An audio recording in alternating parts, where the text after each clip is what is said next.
강원도를 제외한 전국 대부분 지역에 미세먼지를 씻어줄 단비가 내리고 있습니다. 기온도 포근해 서울 아침 기온이 10도를 웃돌겠습니다.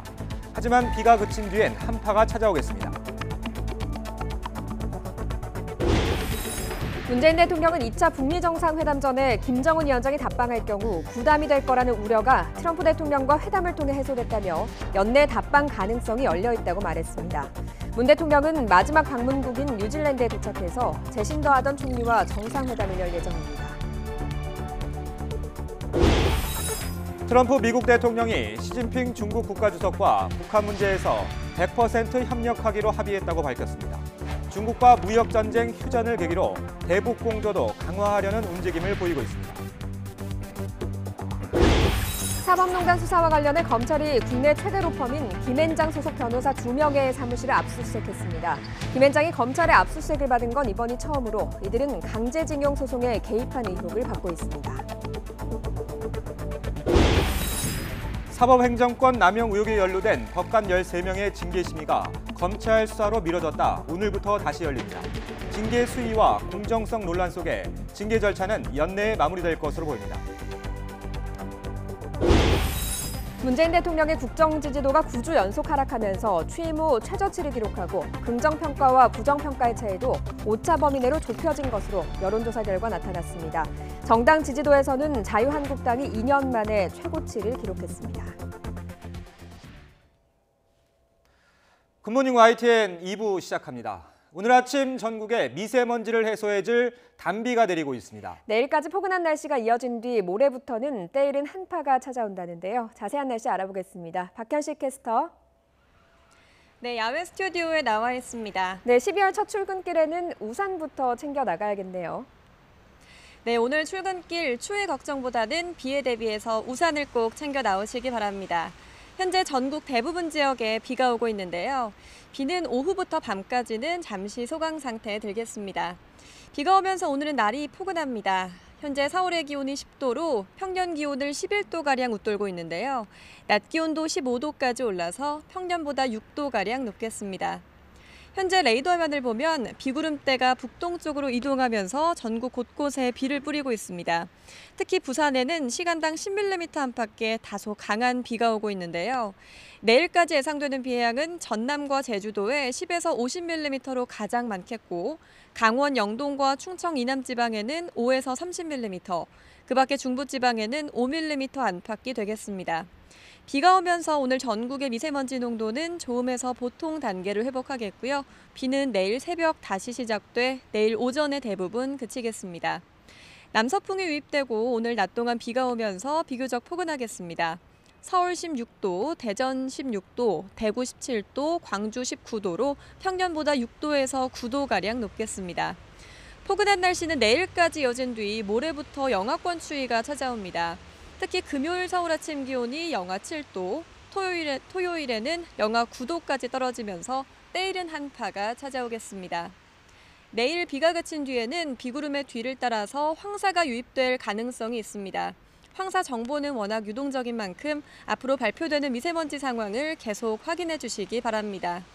지금까지 YTN 야외 스튜디오에서 박현실입니다.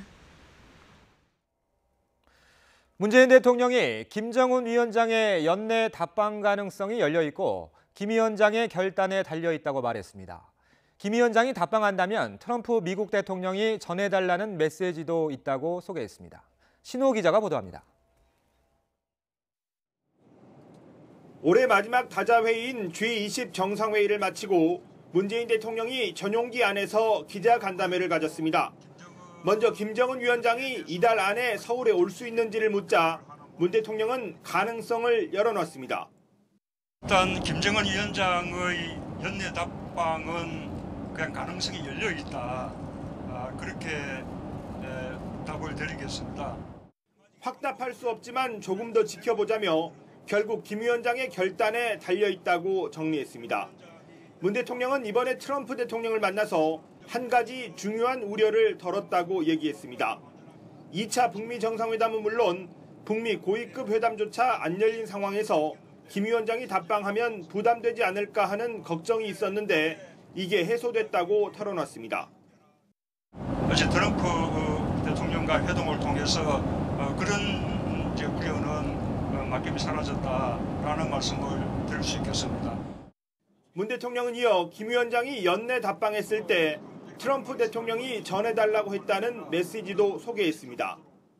김정은 위원장과 함께 남은 이 합의를 다 마저 이행하기를 바라고 또 김정은 위원장이 바라는 바를 자기가 이루어주겠다. 김 위원장의 서울 답방은 전 세계의 평화와 비핵화 의지를 보이는 것이라며 이루어지는 것 자체가 매우 중요하다고 강조했습니다. 그렇기 때문에 여당과 야당, 진보와 보수 할 것 없이 두 손 들고 환영해 줄 것으로 믿는다며 안전이나 경호 문제로 국민들이 불편을 겪더라도 이해해 줄 것으로 생각한다고 말했습니다. 일정을 확정하지는 않았지만 문 대통령은 김정은 위원장 서울 답방 시기를 내년 초로 예정된 2차 북미회담 전으로 맞추고 있습니다. 이달 김정은 위원장 서울 방문을 위한 준비가 본격적으로 시작될 전망입니다. 오클랜드에서 YTN 신호입니다. 문재인 대통령은 한미 간의 불협화음 지적에 대해선 전혀 근거가 없는 이야기라고 일축했습니다. 기내에서 열린 기자간담회에서 청와대 기강회의 논란이나 경제 문제에 대한 질문도 나왔는데 답변하지 않았습니다. 오클랜드에서 김도원 기자가 보도합니다. 남북 철도 연결이나 대북 제재 완화 문제가 대두될 때마다 한미 간 엇박자나 불협화음 논란은 단골 손님처럼 등장했습니다. 문재인 대통령은 도대체 어떤 근거로 그런 지적이 나오는지 모르겠다고 두 차례나 언급하며 트럼프 대통령과의 신뢰를 강조했습니다. 철도 연결 착공식을 할지 착수식을 할지까지 미국과 협의할 정도로 모든 남북 협력 사업은 대북 제재에 저촉되지 않는 범위에서 한다고 설명했습니다.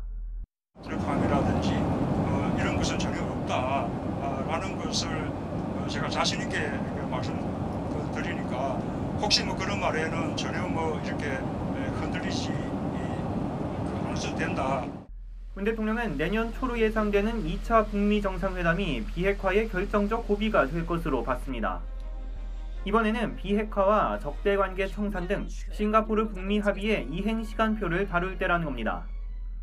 2차 북미 정상회담만 해도 내년 초 그러면 얼마 남지 않은 것이거든요. 저는 이 과정이 이렇게 잘 이루어지리라고 그렇게 낙관적으로 보고 있습니다. 제재 완화가 가능한 되돌릴 수 없는 비핵화가 어떤 단계인진 협상을 진행하면서 판단할 문제라고 밝혔습니다. 우리도 의견을 전하겠지만 결국은 미국의 판단에 달린 문제라는 입장입니다. 공직기강 논란이나 경제 문제 등 국내 현안에 대해서도 3번 질문이 나왔습니다. 이렇게 남북 간의 평화 이루고 완전한 비핵화 이루고 하는 것도 정의로운 나라에 포함되는 것이죠.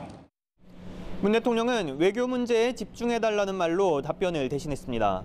이번에 외교만 다뤘지만 현안에 대해선 국내로 돌아가서 언급할 기회가 있을 거라고 청와대는 설명했습니다. 오클랜드에서 YTN 김도원입니다. 트럼프 미국 대통령은 시진핑 중국 국가주석이 북한 문제에서 전적으로 협력하기로 했다고 밝혔습니다. 내년 1월이나 2월 북미 정상회담 개최를 시사한 가운데 중국과의 대북 공조를 강화하며 북핵 문제를 풀어가겠다는 의지를 강조한 것으로 보입니다. 워싱턴에서 김희준 특파원이 보도합니다. 트럼프 대통령은 시진핑 주석과 북한 문제에서 매우 강력히 협력하기로 합의했다고 밝혔습니다. G20 정상회를 마친 뒤 귀국길 전용기안에서 기자들에게 이같이 전하며 시 주석이 북한과 관련해 100% 협력을 약속했다고 말했습니다. 이는 대단한 일이라고 자평했습니다. 김정은 위원장과의 좋은 관계도 거듭 강조했습니다. 이어 트럼프 대통령은 북한과 겨우 6, 7개월간 협상해왔을 뿐임을 기억하라고 말했습니다. 그동안 북한 문제에서 7, 80년, 핵 문제에서만 20년을 끌어오지 않았냐고 반문하면서입니다. 전 정권이 북핵 문제를 수십 년 동안 해결하지 못했음을 부각하며 비핵화 협상이 더디다는 회의론을 반박한 것으로 풀이됩니다. 트럼프 대통령의 이번 언급들은 중국과 무역전쟁 휴전을 계기로 대북 공조를 강화하겠다는 의도로 읽힙니다. 그동안 북한 문제를 지렛대로 통상무역에서 중국을 압박하며 빚어낸 불협화음을 뒤로하고 함께 북한을 대화로 끌어내려는 전략이라는 분석입니다. 앞서 트럼프 대통령은 내년 1, 2월 2차 북미 정상회담 개최를 기정사실하며 김 위원장의 결단을 촉구했습니다. 공을 넘겨받은 북한이 1, 2주 안에 북미 고위급 회담에 나선다면 내년 초 북미 정상회담과 그 전으로 김 위원장의 서울 답방도 가시화할 것으로 보입니다. 워싱턴에서 YTN 김희준입니다.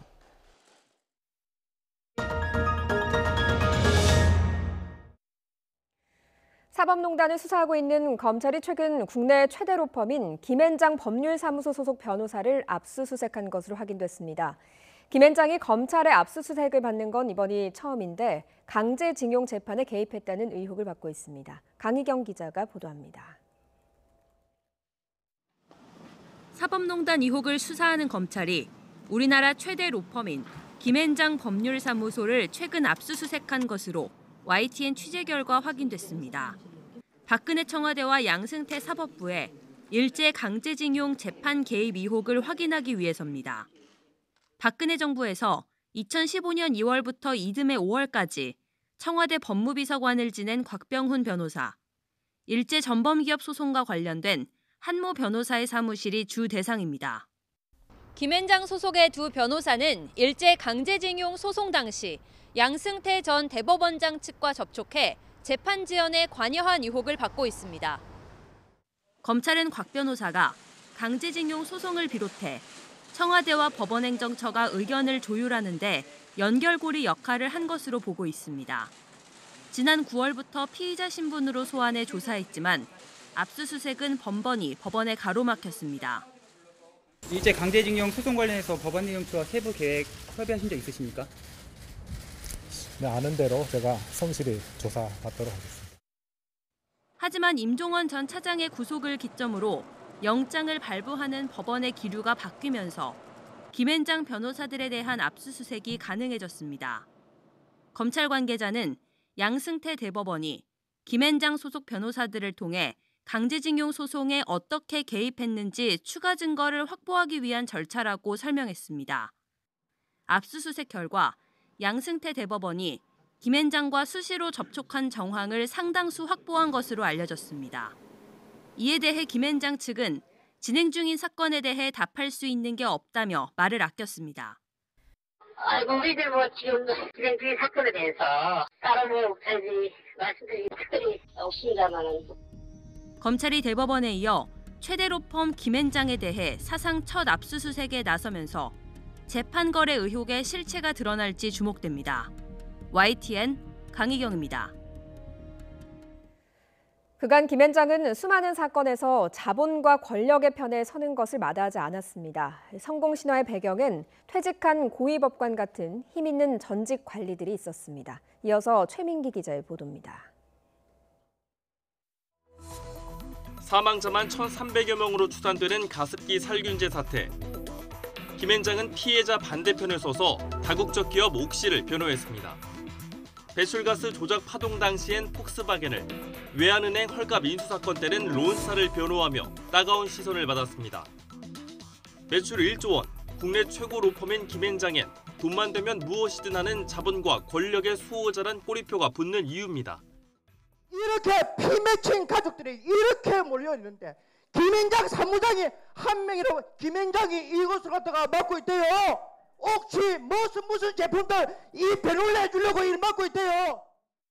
김앤장이 쌓아올린 성공 신화의 배경에는 이른바 힘있는 전관들이 자리 잡고 있습니다.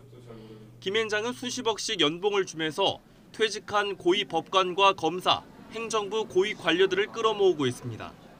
특히 박근혜 정부에서는 헌법재판소장과 외교부 장관, 여성가족부 장관, 청와대 공직기강 비서관 등을 배출하면서 청와대가 김앤장 출장소라는 비아냥까지 나왔습니다. 국민으로부터 받은 여러 가지 세금을 통해서 27년간 공직에 봉사를 하고 나서 로펌에 가신 겁니다. 정관예우로 비춰질 수 있는 부분에 대해서 정말 다시 한번 송구스럽다는 말씀을 드립니다. 재계 저승사자로 불리는 공정거래위원회에서도 퇴직 공무원이 김앤장에 들어가 공정위 일을 수임하는 행태가 반복돼 국정감사에서 지적되기도 했습니다. 공정위에서 5년 정도 근무하면 김앤장 등의 로펌에 가서 공정거래위원회 사건을 수임한다. 이런 것들이 이례적이지 않다고 말씀을 드리는 겁니다. 여기에 김앤장 출신 인사들은 주요 그룹의 사회이사로 대거 포진하고 있습니다. 이 사회 전체가 사실은 김앤장이 다 곳곳의 권력기관에 다 장악되어 있는 거죠. 청와대, 그다음에 사법부, 그다음에 재벌. 이러한 연대고리를 구축하는 데 핵심적인 역할을 하고 있는 것이 김앤장이죠. 사법농단 수사로 법원 핵심 부와의 노골적인 유착 의혹이 도마 위에 오른 김앤장. 과연 그 고리가 어디까지 이어질지 관심입니다. YTN 최민기입니다. 지난 주말 서울 지하철 9호선 3단계 구간이 공식 개통했습니다. 오늘이 개통 이후 맞는 첫 출근길인데요. 서울 송파와 강동, 경기도 성남에서 강남과 여의도로 진입이 쉬워진 건데 가뜩이나 지옥철로 불리죠. 현장에 YTN 취재기자 나가 있습니다. 차유정 기자. 네, 종합운동장역에 나와 있습니다. 자, 월요일이고 또 비까지 내려서 지하철 이용하는 분들 많을 것 같은데 9호선 많이 붐빕니까? 네, 지금 시각이 아침 7시가 조금 넘은 이른 출근 시간인데요. 열차를 이제 타려는 승객들이 점점 더 몰리고 있습니다. 아직은 예상했던 정도의 극심한 혼잡은 아닌데요. 지금이 워낙 이른 시각이어서 그렇지 8시 전후만 돼도 좀 극심한 혼잡이 우려되는 상황입니다. 서울시는 이번 구간 연장으로 9호선 이용객이 하루 평균 12만 명이 더 늘어날 것으로 예측을 했습니다. 열차 칸으로 따져보면 지금은 160명 정원인 한 칸에 261명이 타는데요. 개통 이후에는 16명이 더 늘어난 277명이나 탈 것으로 예측이 되고 있습니다. 자, 대책이 좀 필요할 것 같긴 한데 일단 이번 구간 연장으로 얼마나 더 편리해진 겁니까? 네, 이번 구간 연장으로 한강 이남으로 서울 동서를 잇는 이른바 황금 노선이 생겼습니다. 송파구 종합운동장역서부터 강동구 중앙보훈병원역까지 8개역, 9.2km가 이번에 새로 뚫린 건데요. 송파 강동에서 강남이나 여의도로 지하철로 이제 한 번에 갈 수 있게 된 겁니다. 강동구에서 송파구까지는 10분대, 강남까지는 20분대에 걸려 이동이 가능해졌습니다. 특히 종합운동장역과 석촌역, 올림픽공원역은 각각 2호선과 8호선, 5호선 환승이 가능한데요. 경기도 성남에서도 강남에 가려면 원래 돌아가야 했는데 이제는 석촌역에서 9호선으로 갈아타면 바로 강남이나 여의도로 갈 수가 있습니다. 혼잡 우려와 관련해 서울시는 이번 달부터 급행열차 18대 모두 현재 4칸에서 6칸으로 늘려 불편을 최소화하겠다는 계획입니다. 지금이 아직 조금 워낙 이른 출근 시간대라 이제 시간이 지날수록 더욱 혼잡해질 우려가 큰데요. 자세한 소식은 다시 전해드리겠습니다. 지금까지 종합운동장역에서 YTN 차유정입니다. 미국과 중국이 무역전쟁 90일 휴전에 합의했습니다. 트럼프 미국 대통령은 이번 담판을 엄청난 합의라며 큰 기대감을 나타냈지만 기대대로 중국이 응할지는 미지수입니다. LA에서 김기봉 특파원이 보도합니다. G20 정상회의를 마치고 돌아가는 비행기에서 트럼프 대통령은 이번 미중 무역 담판이 엄청난 합의라고 평가했습니다. 협상이 성사되면 미중 정상 간에 이루어진 가장 큰 합의가 될 거라고 강조했습니다. 미국 농산물과 공산품, 컴퓨터와 모든 종류의 제품에 대해 매우 긍정적인 영향을 미칠 것이라고 말했습니다. 또 자신이 하려는 것은 대중국 관세를 보류하는 것이지만 중국은 더 개방할 것이며 관세를 제거할 것이라고도 말했습니다. 미국의 이런 입장은 두 정상의 만찬 이후 백악관이 낸 성명에서도 나타났습니다. 양국은 강제적인 기술 이전, 지식재산권 보호, 비관세 장벽, 사이버 절도, 서비스와 농업에 관한 협상을 즉각 개시하기로 했다고 밝혔습니다. 사실상 대중국 무역 관련 미국의 불만이 모두 나열된 셈입니다. 하지만 90일간의 협상을 통해 트럼프 대통령의 기대가 현실로 이루어질지는 미지수입니다. 시진핑 주석은 담판 현장에서도 양국의 상호 이익을 보장할 수 있어야 한다는 점을 강조했습니다. 그동안 미국의 관세 폭탄에 대해 즉각적인 보복을 했던 명분도 중국이 일방적으로 잘못한 게 없다는 것이어서 갑자기 백기를 들 가능성은 높지 않다는 전망이 유력합니다. 따라서 협상이 무위로 끝날 경우 양국 관계는 더 회복이 어려운 상황으로 치달을 수 있다는 우려도 나오고 있습니다. LA에서 YTN 김기봉입니다. 지난 30일 94세를 일기로 세상을 떠난 조지 H.W. 부시 전 미국 대통령이 마지막으로 대화를 나눈 사람은 장남인 조지 W. 부시 전 미국 대통령이었다고 미 뉴욕타임스가 보도했습니다. 아버지 부시 전 대통령은 텍사스주 휴스턴 자택 침대에서 가족과 지인들에게 둘러싸인 채 스피커폰을 통해 아들과 사랑한다는 대화를 나눈 뒤 세상과 작별했습니다. 또 부시 전 대통령의 지인들은 그의 마지막 며칠이 평화로웠으며 지난 4월 세상을 떠난 아내 바버라 여사와 1953년 3살 때 숨진 딸 로빈의 곁으로 가고 싶어 했다고 전했습니다.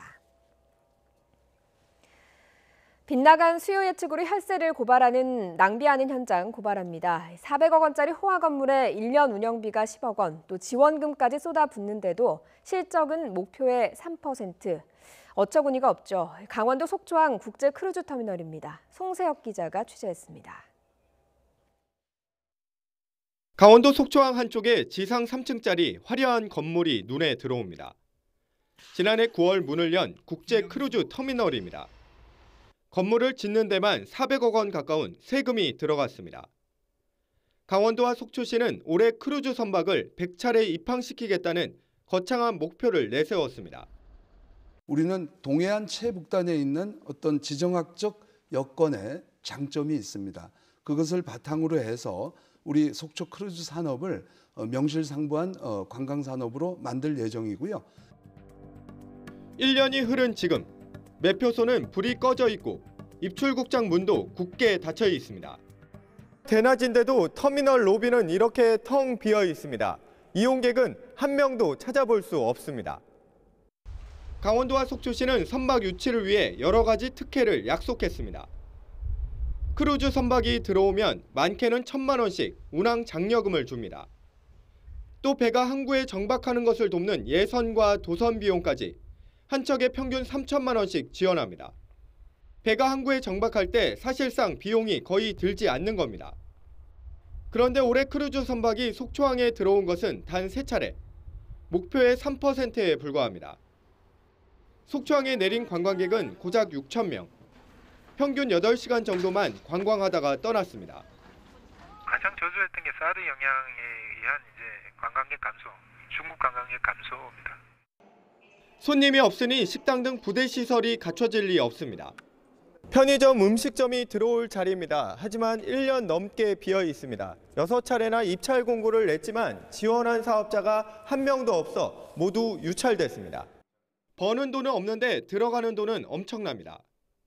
건물 전기세와 청소비 등 운영비가 한 해 10억 원에 이릅니다. 운영비는 모두 국비로 충당합니다. 앞으로가 더 문제입니다. 유람 중인 크루즈 선박이 잠시 들르는 기항, 3년 동안 15차례만 확정됐습니다. 한 해 5차례 꼴입니다. 이마저도 사정에 따라 취소될 수 있습니다. 속초항을 출발지와 도착지로 하는 모항 크루즈는 아예 한 건도 없습니다. 수요 예측도 없이 시설을 해놓고 그 다음에 수요 채우는 것은 그 다음에 해보겠다. 이 발상 자체가 잘못됐다고 보고요. 속초시가 터미널 사업의 목표로 내세웠던 환동해권 크루즈 관광의 중심지. 수백억짜리 건물에 한 해 10억대 운영비, 거기에 수천만 원의 지원금까지. 장밋빛 청사진은 휴지 조각이 된 채 혈세만 낭비하는 애물단지로 전락하고 있습니다. YTN 송세혁입니다. 전북 전주에서 남성 2명이 잇따라 숨진 채 발견돼 경찰이 수사에 나섰습니다. 전북 전주 완산경찰서는 지난달 30일 전주시 효자동의 한 원룸에서 24살 A씨가 숨진 채 발견됐다고 밝혔습니다. 당시 원룸에는 번개탄을 피운 흔적이 있지만 A씨의 혈액에서는 일산화탄소가 검출되지 않은 것으로 알려졌습니다. 경찰은 원룸에 드나든 장면이 포착된 B씨를 유령 용의자로 보고 쫓았지만 B씨 또한 다음 날 인근 모텔에서 숨진 채 발견됐습니다. YTN이 편성 개편을 맞아서 여론조사 전문기관인 리얼미터에 의뢰해서 매주 월요일 대통령 지지도와 정당 지지율에 대한 주간 집계 결과를 발표합니다. 오늘이 첫 번째 순서인데요. 문재인 대통령에 대한 지지율이 최저치를 보였고 자유한국당의 지지율은 2년 만에 가장 높았습니다. 이만수 기자입니다. 11월 넷째 주 문재인 대통령에 대한 국정수행 지지도는 긍정이 48.4%, 부정이 46.6%로 나타났습니다. 지지율은 9주 연속 하락해 최저치를 보였고 긍정과 부정의 차이도 겨우 오차 범위 내였습니다. 연령별로는 40대까지는 잘하고 있다는 응답이 높았고 50대 이상에서는 잘못하고 있다는 응답이 20%포인트가량 많았습니다. 지역별로 보면 서울과 충청은 긍정평가가 부정평가를 눌렀고 특히 호남은 40%포인트 가까이 긍정적인 답변이 높았습니다. 반면 수도권 가운데 경기와 인천은 부정평가가 긍정평가를 앞질렀고 대구 경북과 부산 울산 경남은 잘못하고 있다는 응답이 압도적인 것으로 조사됐습니다. 대통령 지지율이 하락세를 이어가는 것은 경제 상황 악화와 청와대 기강회의와 맞물려 속내를 보이지 않던 보수층이 적극적인 의사표현에 나서기 때문으로 보입니다. 정부 여당에 대한 사회적인 인식이 부정적으로 이제 확대되는 과정 속에서 기본적으로 이제 이전에 여론조사에 참여하지 않던 이제 보수층들이 조금씩 참여하고 있지 않는가. 이 같은 분석을 뒷받침하듯 민주당 지지도는 계속 떨어지고 있는 반면에 자유한국당은 26.4%로 2년 만에 최고치로 나타났습니다. 이번 여론조사는 지난달 26일부터 30일까지 5일간 전국 19세 이상 유권자 2,500여 명을 대상으로 실시됐으며 자세한 내용은 리얼미터와 중앙선거 여론조사 심의위원회 홈페이지에서 확인할 수 있습니다. YTN 이만수입니다.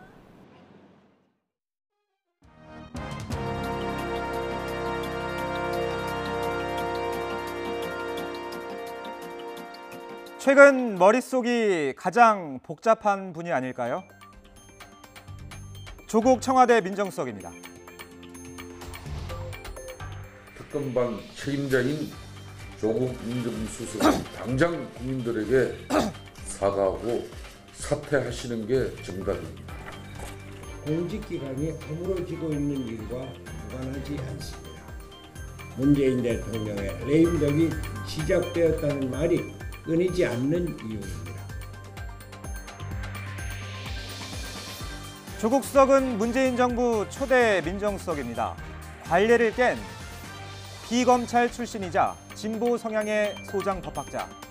공수처 설치를 포함해 문 대통령의 검찰개혁 의지를 반영한 인사였습니다. 한국의 검찰은 아시다시피 기소권, 수사권을 독점하고 있고 그 외에도 영장 청구권, 그리고 헌법을 통해서 영장 청구권까지 가지고 있습니다. 아주 강력한 권한을 가지고 있는데 그런 검찰의 아주 막강한 권력을 제대로 엄정하게 사용해 왔는가에 대해서는 국민적 의문이 있다라고 보고 있습니다. 조국 수석 사퇴 주장은 현 정부 들어 인사 검증 논란이 있을 때마다 보수 야권의 단골 공격 카드이긴 했습니다. 그러나 이번엔 상황이 조금 다릅니다. 파견 직원이라고는 하지만 다른 곳이 아닌 민정수석실에서 일어난 비입니다. 이전과 달리 청와대나 여당이 정치 공세라고 큰 소리로 받아치지 못하는 가장 큰 이유입니다. 청와대에서 그런 일이 있어서는 안 된다고 생각합니다. 저도 뭐 정확하게 보고를 안 받았지만 청와대에서 적절한 조치를 취할 것으로 그렇게 생각합니다. 타이밍도 좋지 않습니다. 음주 폭행, 음주운전에 이어서 터진 악재로 공직기강을 잡아야 할 민정수석실이 논란의 중심에 서 있습니다. 좀처럼 반등 없이 하락세를 이어가는 국정 지지율도 부담입니다. 그러나 검찰이 적폐청산과 사법농단 관련 수사에 올인하는 사이 1년 6개월 동안 문재인 정부의 검찰개혁은 한 발자국도 나아가지 못했습니다. 여의도에선 조국 수석의 차기 총선 출마 가능성도 큰 것으로 보고 있죠.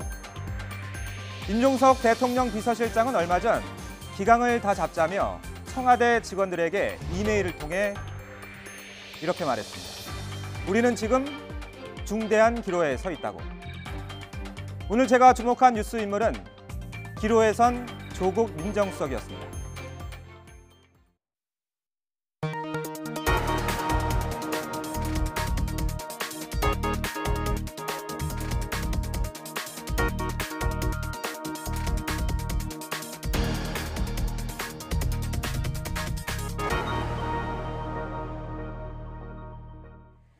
사법농단 의혹과 관련해 검찰 수사 발표 이후로 미뤘던 법관 13명에 대한 징계 심의가 오늘 오전에 재개됩니다.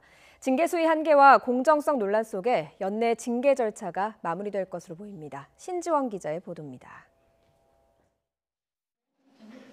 사법행정권 남용 의혹에 연루된 법관 13명의 징계 심의가 다시 열립니다. 지난 7월과 8월 두 차례에 걸쳐 심의를 진행한 지 3달여 만입니다. 해당 법관들은 징계 사유에 관한 해명과 함께 필요할 경우 최종 발언을 하게 됩니다. 법원 내부에서는 이번 심의를 끝으로 조만간 징계 처분이 결정될 것이라는 예측이 나오고 있습니다. 검찰 수사가 막바지에 이른 데다 법원 안팎에서 높아진 법관 탄핵 요구도 고려할 수밖에 없다는 겁니다. 법원 조직법에 따르면 징계 사유와 같은 이유로 형사재판에 넘겨지거나 탄핵 소추가 될 경우 징계 절차가 전면 중단됩니다. 이미 징계 대상자 13명이 모두 수차례 검찰 조사를 받은 가운데 이규진, 이민걸 고등법원 부장판사 등 5명은 탄핵 대상으로도 거론되고 있습니다. 지난달 전국 법관대표회의에서도 각종 논란 속에 참석자 절반 이상이 법관 탄핵을 검토할 필요가 있다는 데 뜻을 모았습니다. 법원이 내부 징계 절차에 속도를 내고 있지만 논란은 여전합니다. 먼저 최대 정직 1년에 이르는 징계 수위가 사안의 중대성에 비해 지나치게 가볍다는 지적이 있습니다. 또 몇몇 징계위원들이 진보 성향 연구회 출신이거나 양승태 사법부 시절 위촉됐다는 이유로 공정성 시비가 불거지기도 했습니다. 대법원은 징계위원회 신상이 공개되면 공정한 절차 진행이 어려울 수 있다며 우려를 표했지만 오히려 관련 의혹을 잠재우기 위해 위원회 구성을 공개해야 한다는 목소리도 힘을 얻고 있습니다.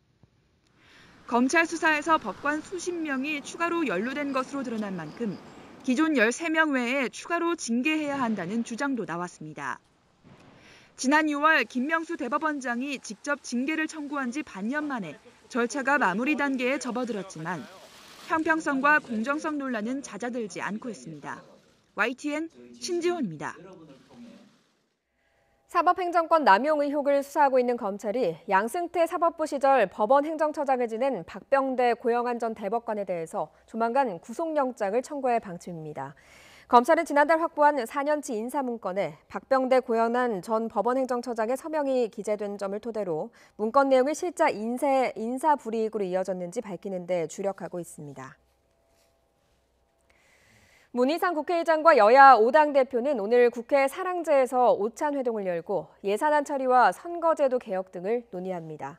오늘 회동에는 문 의장을 비롯해 더불어민주당 이해찬 대표, 자유한국당 김병준 비상대책위원장, 바른미래당 손학규, 민주평화당 정동영, 정의당 이정미 대표가 참석할 예정입니다. 김상환 대법관 후보자가 지난 2001년 서울 잠원동의 아파트를 살 때 다운 계약서를 작성했고 김 후보자도 이를 인정했다는 주장이 나왔습니다. 국회 인사청문특별위원회 위원인 자유한국당 신보라 의원에 따르면 김 후보자는 2001년 12월 아파트를 4억 원에 사면서 계약서에는 1억 8,500만 원을 적은 것으로 드러났습니다. 김 후보자는 매도인의 요구에 따라 다운 계약서를 썼다고 설명했으며 취득세를 덜 낸 것도 인정했다고 신 의원은 전했습니다.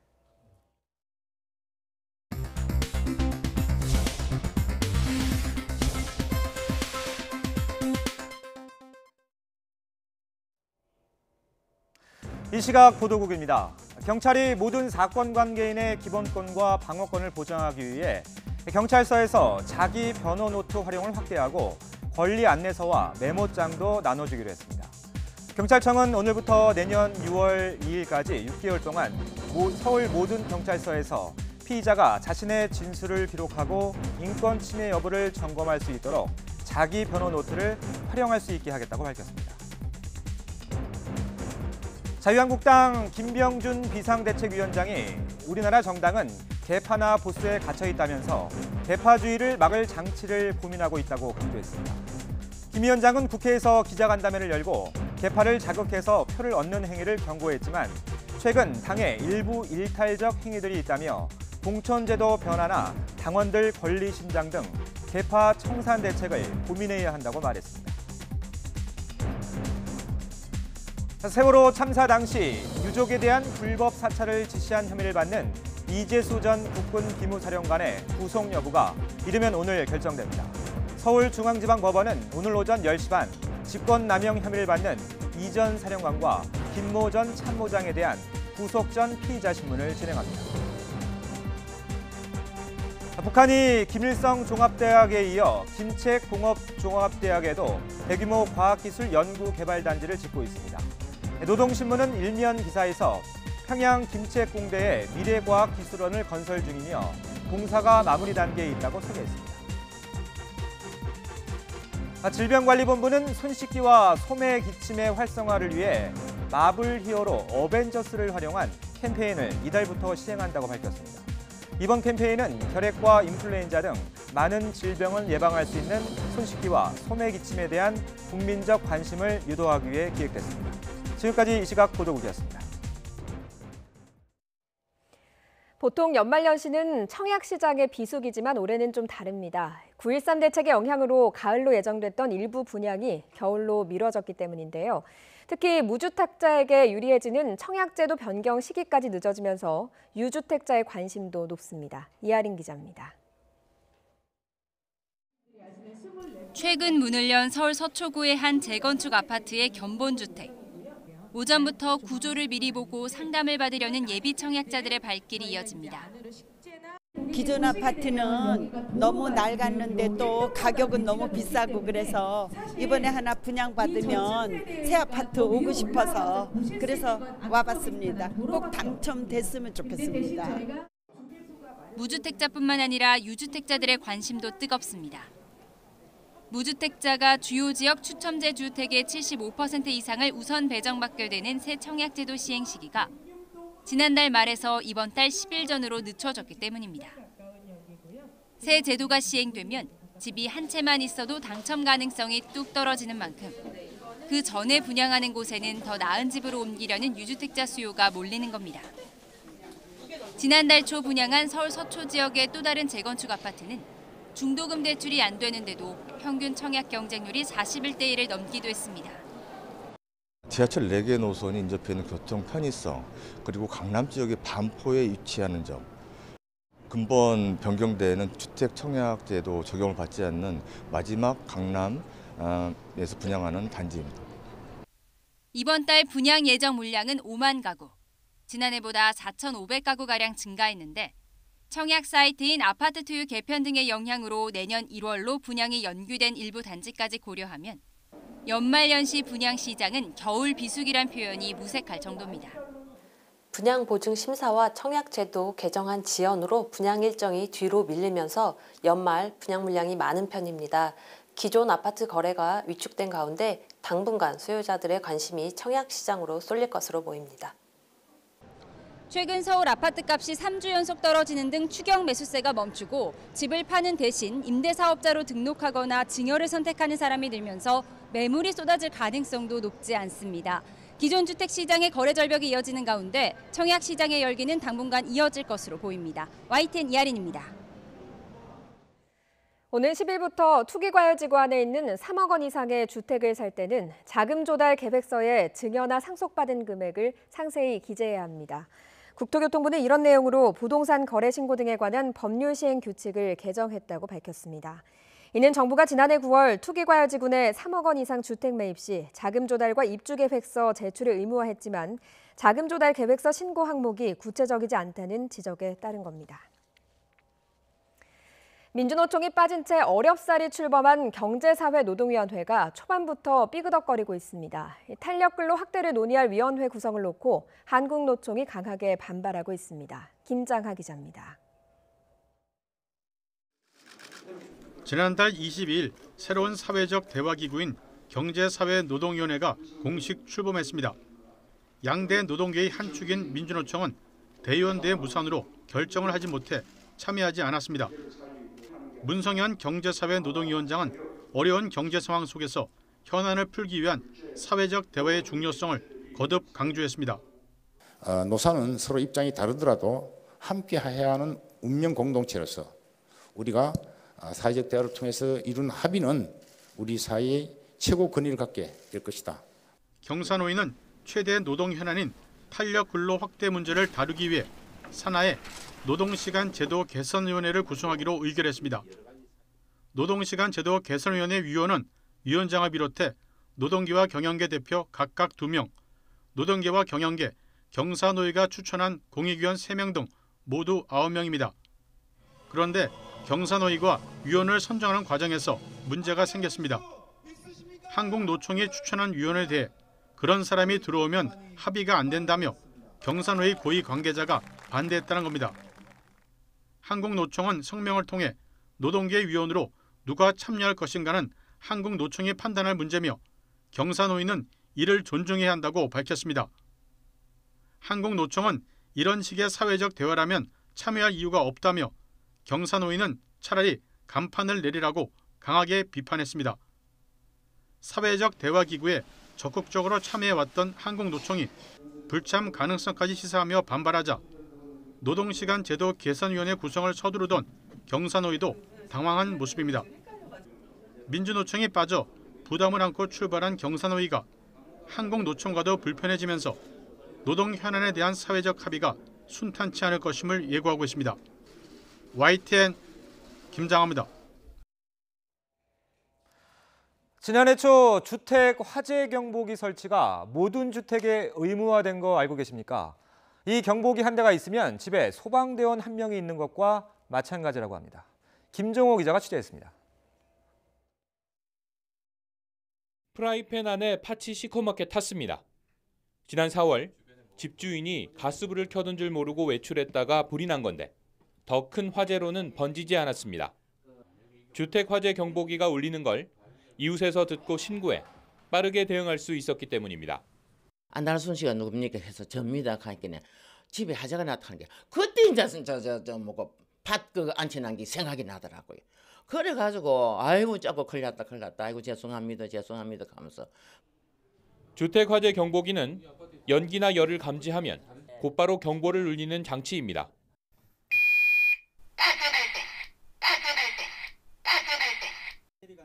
초기 대응이 중요한 화재에서 경보기 한 대는 마치 소방관 한 명이 집에 있는 것과 같은 효과가 있습니다.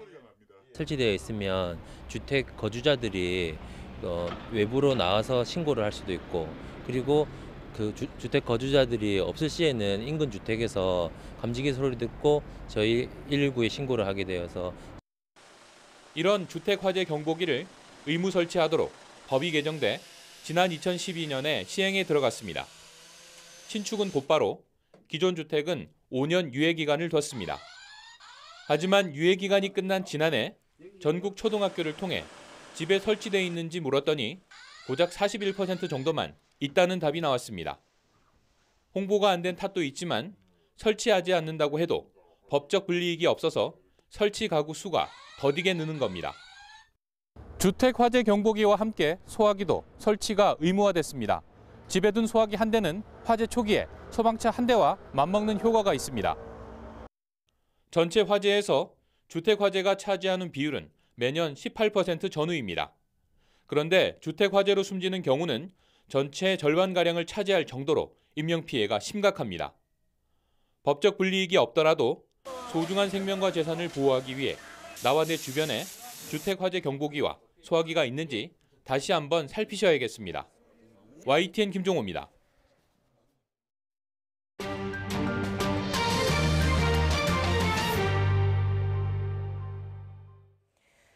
요즘 프랑스 파리는 유류세 인하와 고유가 정책 폐기를 요구하는 시위 폭력으로 얼룩져 있습니다. 마크롱 프랑스 대통령이 주요 도시의 경비를 대폭 강화하라고 지시했는데요. 김원배 기자가 보도합니다. 마크롱 프랑스 대통령이 아르헨티나에서 열린 G20 정상회의를 마치고 귀국하자마자 하루 전 폭력 시위가 벌어졌던 파리 개선문과 샹젤리제 거리를 둘러봤습니다. 이어 총리와 내무장관 등을 불러 긴급 회의를 열었습니다. 이 자리에서 마크롱 대통령은 내무장관에게 향후 추가 폭력 시위에 대비해 주요 도시의 경비를 대폭 강화하라고 지시했습니다. 또 에두아르 필리프 총리에게는 야당 지도자들과 이른바 노란조끼 대표단과 회동해 해법을 모색할 것을 주문했습니다. 프랑스 대통령실인 엘리제궁은 비상대책회의에서 비상사태 선포는 논의되지 않았다고 밝혔습니다. 프랑스 내무부에 따르면 현지 시각 1일의 시위로 파리에서만 287명이 연행되고 100여 명이 다쳤습니다. 또 또 과격 시위대의 방화로 190여 곳에서 화재가 발생했고 6개 건물이 불탔습니다. 프랑스 경찰은 평화적인 시위를 하려는 시민들 사이에 일부 극우 세력과 극좌 세력이 끼어들어 폭력 시위를 일으킨 것으로 보고 이들을 추적 중입니다. 파리 외에도 프랑스 곳곳에서 유류세 인하와 고유가 정책 폐기를 요구하는 노란조끼 시위가 벌어져 모두 7만 5천여 명이 참여한 것으로 집계됐습니다. 그러나 파리 외의 다른 곳에서는 이렇다 할 만한 폭력 사태는 발생하지 않았습니다. YTN 김원배입니다. 이슬람 국가들의 반발에도 불구하고 미국은 지난해 텔아비브에 있던 대사관을 예루살렘으로 이전했습니다. 이 때문에 중동 정세가 일촉즉발의 상황으로 치닫기도 했죠. 최근에 극적인 변화의 가능성이 거론되고 있습니다. 예루살렘 현지에서 이승윤 기자가 보도합니다. 이슬람 국가들의 반발 속에 예루살렘 서쪽 구역에 자리를 잡은 주 이스라엘 미국 대사관. 대사관 주변으로는 테러에 대비해 삼엄한 경계가 펼쳐지고 있습니다. 하지만 이런 분위기는 아랑곳하지 않는 듯 관광객들의 발길은 끊임없이 이어지고 있습니다. 지금 보시는 것처럼 도널드 트럼프 미국 대통령의 이름이 선명하게 새겨져 있습니다. 중동 문제의 협상의 주도권을 자신이 쥐겠다는 것으로 해석되는 대목입니다. 트럼프 대통령은 지난해 말 전격적으로 경제 중심지 텔아비브에 있던 미국 대사관을 예루살렘으로 이전했습니다. 40년 가까이 준수된 유엔의 결의안을 정면으로 위반하고 이스라엘의 집요한 요구를 수용한 겁니다. 앞서 유엔은 예루살렘이 유대교뿐 아니라 기독교와 이슬람교의 성지이기도 한 점을 고려해 모든 외교 공관의 철수를 결의했습니다. 미국 대사관의 이전으로 가뜩이나 일촉즉발이었던 중동 정세는 한층 불안정해졌습니다. 팔레스타인에서는 거센 반대 시위가 이어져 50여 명이 숨지기도 했습니다. Iran and Turkey, because Turkey is very anti-Israel because of the Jerusalem issue. 하지만 극적인 반전의 움직임도 나타나고 있습니다. 트럼프 대통령이 새로운 중동 평화안을 준비하고 있는 가운데 팔레스타인의 동예루살렘을 내줄 수도 있다는 관측이 나오고 있습니다.